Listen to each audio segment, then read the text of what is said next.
welcome back.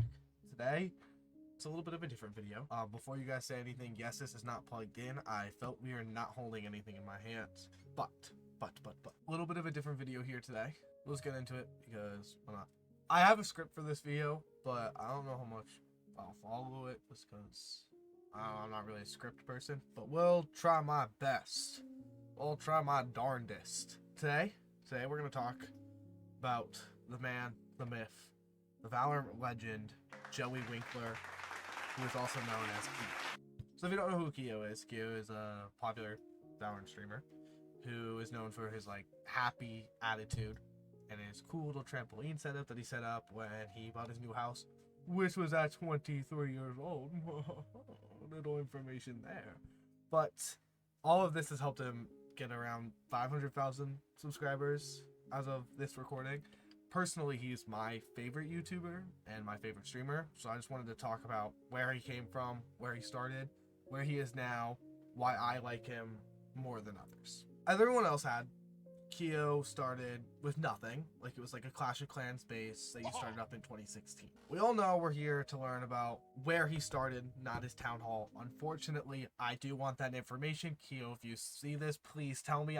Where did he start? Well, Keeoh's early life, he lived in Orange County, California, which I did not know existed until I started making this video. But this is where he would be homeschooled till he was in high school. And his older brother at this time would be his best friend. His brother got him into video games and would get him into games like Overwatch and start off his real journey. But his brother did not just get him into those video games. He also got him into springboard diving, which he would then get so good at that he would earn 3 national titles and the 3-meter dive, which is kind of crazy, and we'll learn to do his little backflip trick that we all see. In the early days of 2016, this is when his brother would ask him, would be like, hey, you should really play Overwatch. And this would be a game that Keeoh would absolutely fall in love with, but due to his bad PC at the time, he would play a lot of DPS characters like Pharah. Because of this, he wanted to learn how to get better at this. It was a different play style in that sense.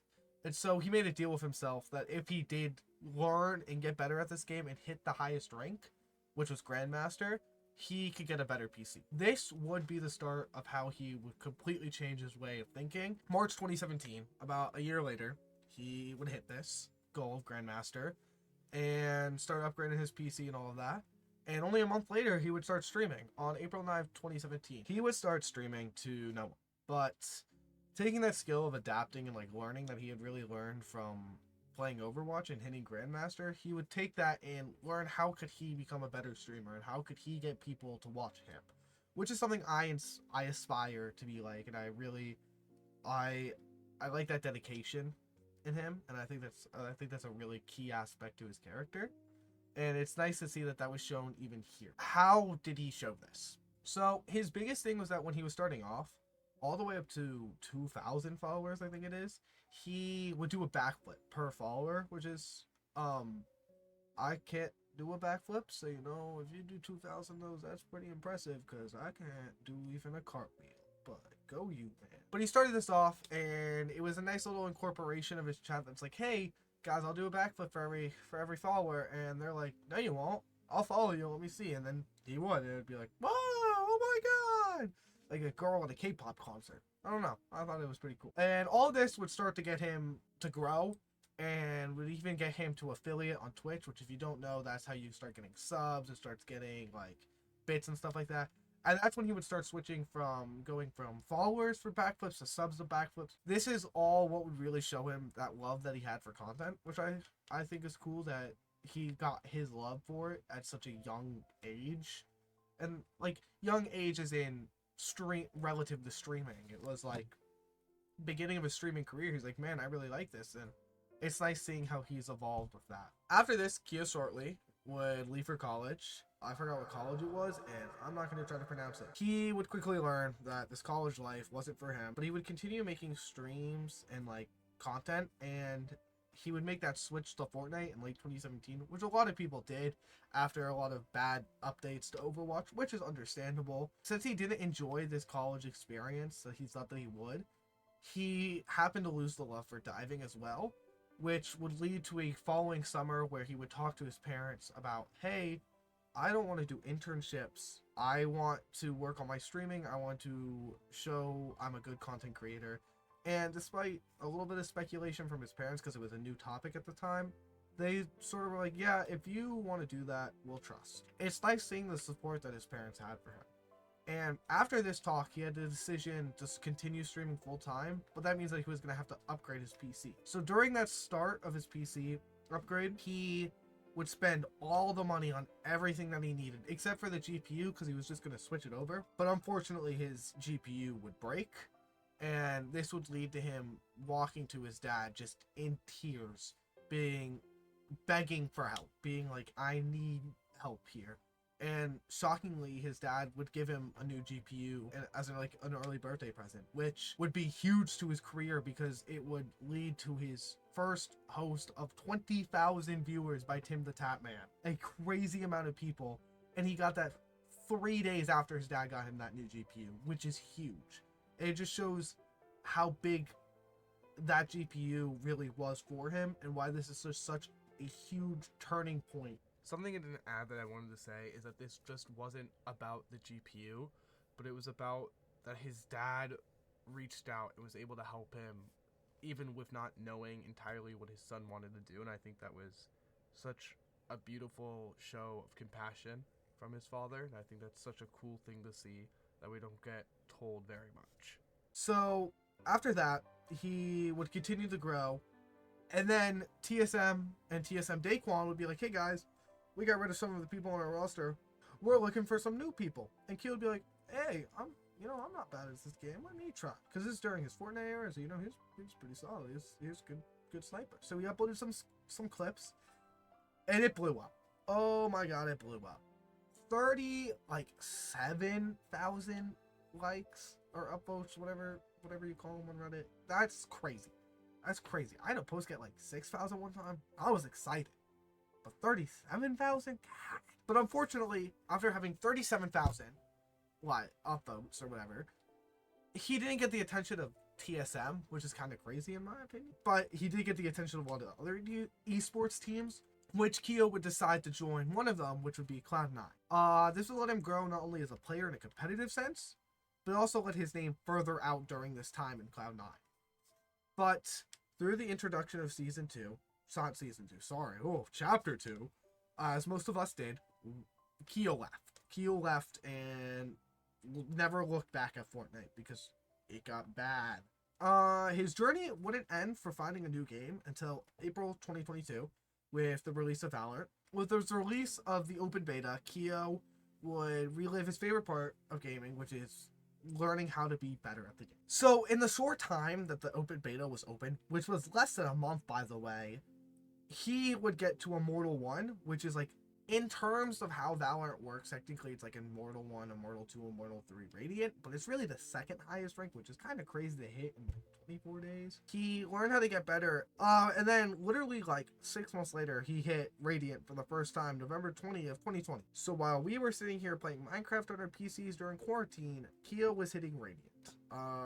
So take that as you shall. But that skill that he had amassed in like just such a short little time would lead him to play less Steam agents in high elo like Viper, Killjoy, because these are the two newer ones at the time. And with this addition of high elo plays with low pick rates in that sense, he would start a new Valorant brand for himself by doing guides of like Killjoy, because Killjoy was the new agent at the time, and just sort of branding off of that how to get better with these low pick rate characters, which is cool. I like that. And then while continuing to make this content, Valorant released a new agent, Sky, which is cool because that would change everything in Keeoh's content in that time, and he would start making our all beloved speedruns, which are kind of cool. I sometimes watch them to fall asleep. You a real one for that, Keeoh. You help my insomnia. And by making this new concept and a twist on such like a simple game like Valorant and making it in your own creative way, he was able to bring the light to Valorant and his content to such a more broad audience. And through all this publicity and growth and all that, Keeoh would save his money, and like I said at the beginning of the video, would buy his first house at 23, which is where we would start seeing the trampoline setup. He would make this first appearance of the house with a 27-day subathon, I barely make it through one day streaming, so good on you for 27. That's crazy. Where he showed not only the house and the setup, but he showed his roommates like Graham and Shiro, and then he showed his friends and even hobbies like rock climbing, and would even get a dog, which is crazy. I love you, Finn. I love you. This time frame is when I personally started watching Keeoh. The first video I saw of Keeoh was, if I lose this challenge, I get thrown in a lake. And immediately from that, I fell in love. I fell in love with his attitude, his charm, editing style, all of it. And even though he has an editor, I still think the way he communicates his style through another person's editing is amazing. I think it's the coolest part of him. And due to school and extracurriculars, it was hard for me to tune into streams, but whenever I got a chance, I was watching videos, I was binging him, I loved every single part of his content. After extracurriculars started dying down, we got into the summer, I started tuning into streams. I wouldn't talk, I just sort of lurk, but I'd like to just watch and see what's going on. It's where it really showed me that this attitude that he had wasn't just a facade for videos.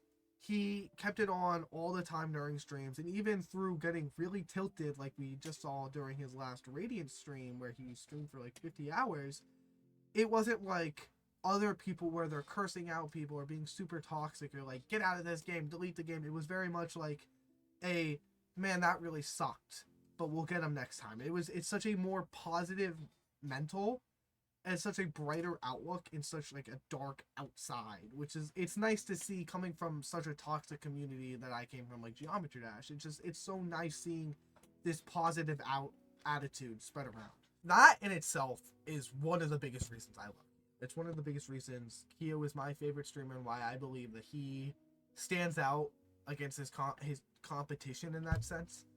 But there's other things that set him out, and that's what I want to talk about as well. So his community is the best community I've ever been a part of. Every single time I'm in that chat, it doesn't feel like it's a parasocial relationship between Keeoh and his viewers, but it seems like Keeoh's streaming, Keeoh's making content, and there's people making friendships in his chat, and if he butts in, he butts in.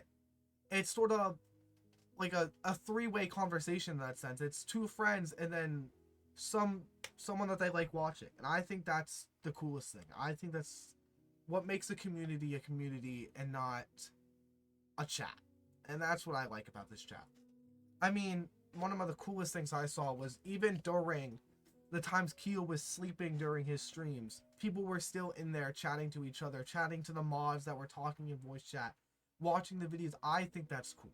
I love seeing that friendships build in there, and it's not just, hey streamer notice me, streamer notice me. It's more, if he notices me, he notices me, and I like that. I like seeing communities like that.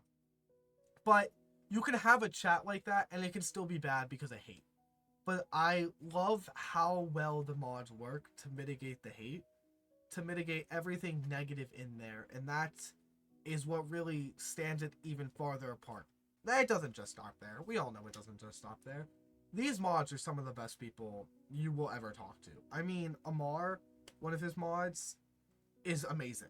I personally use ValRR for my streams. It's the best thing I have ever used. It is the most simplistic, most enjoyable bot that just makes sense. And I love it. I love it so much. And not even his mod. Alright, I had to make sure so I wasn't wrong. But his girlfriend, Mel, such a talented artist. Amazing artist. Makes a lot of his sub badges, a lot of his donating badges. I think it's so cool. Not just being random people, but even people that he knows. I think that's the coolest thing. So onto his videos. What puts this apart? What puts his videos apart that makes me like him like a lot more than like other creators?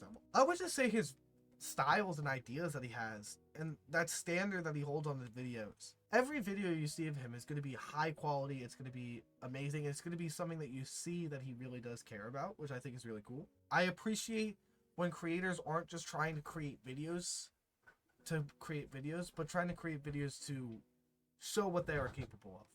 It's nice seeing that, and it's okay. ignore that. But so what was I saying? I think seeing in a platform that has so many videos, like billions of videos, where most of them are just bad, just cash grab videos, seeing a video that I could sit there, that can like brighten my day, refresh my attitude, is just such a nice thing to see on my recommended. I really appreciate the work that Keeoh does for that. And then the other thing about it is that his ideas, his content that he makes, doesn't just keep me entangled into his community as a whole or his content, but it keeps me entangled into Valorant as well. I don't think Valorant gives enough credit to people like Keeoh, that like I wouldn't be a part of the Valorant community anymore if I wasn't watching Keeoh. I'm gonna be honest. And it makes it so much more enjoyable seeing people like Keeoh that I know are out there. And it makes me want to play the game more. And this is what I think should be the ideal standard for any content creator. Not just trying to reach for engagement, for money, for viewers, but trying to put an impression onto those viewers that they can do something that they like and they can keep going for it. And I think that is something that Keeoh is able to acquire and not many other people are. While we could see a lot of these, like you could argue that these desired traits are in your favorite streamer and that's why your favorite streamer is your favorite streamer, Keeoh, in my humble opinion, brings it to a level I have never seen anyone else do it. I love Ludwig. I love him so much. But Keeoh brings that standard that we see with Ludwig to a whole nother level. It's why I like watching Ludwig, but I like watching Keeoh more. While other people have a good standard, Keeoh's standard just is above and beyond. It's amazing. And I mean, we see this push and we see this standard from everything from the start of his career when he's doing backflips for followers to now when he's just having a good time keeping his content to the highest standard that he can. I think this is illustrated why I can say that he's my favorite. Through his career, as everything I've stated, it's been all his ups, all his downs. A lot of it has been a lot more up than down. And his ability to create such a loving, caring, selfless community while able to create such a standard for his content is the reason I think he is the best content creator in my opinion. He is an absolute idol to me and he's everything I want to be in a content creator and more. And he has made so many people's days, including mine, and he is such a treat to watch and such a treat to just talk with. I love his content. I love his videos. I love him as a person. Everything about him is just, it's a desirable trait to be like him. And not saying that in like a parasocial way, but saying that in like, if I was to be a content creator, I would want to be like him. That's my little rant. Keeoh, if you do watch this, my merch is coming in next week. I'm very excited for it. It looks sick. I got the Rusty Rose. I'm really excited for it. If you're not Keeoh, thank you for watching, man. I appreciate it. You all are always real ones to me, always supporting my content. Appreciate it. I know it's a little different this time, but I want to try something new. I think I'm going to start making more content like this because it's more my style. And catch me on my streams. Link will be in the description. I'll put it up right here. And just thank you for watching. If you stayed all the way, man, I appreciate it. You guys are real ones. And peace out. Thank you guys. And like the video if you liked it. Should probably say that. Also, subscribe, please. Please subscribe.